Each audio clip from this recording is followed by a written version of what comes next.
Ah. Sally felt a great sense of when she won the writing competition. Of apa? Ni.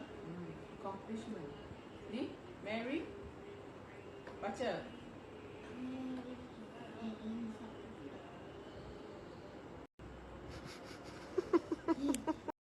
Aduh, kelakar lah Jaiden ni. Mak dia pun hampir nak bertukar dah tu ya bila ajar Jaiden buat homework.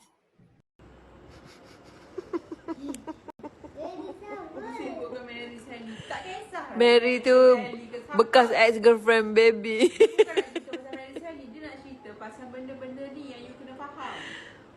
Amal juga yang cakap cara Jaiden tanya tu dah macam pak dia je gayanya.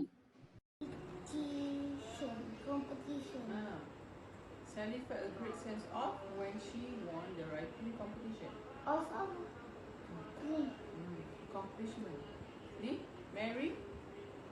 Baca.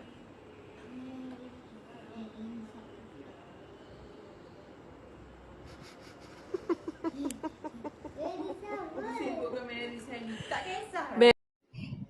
Mami pun dalam hati dia mesti sabar je kan. Budak ni banyak tanya pula ya.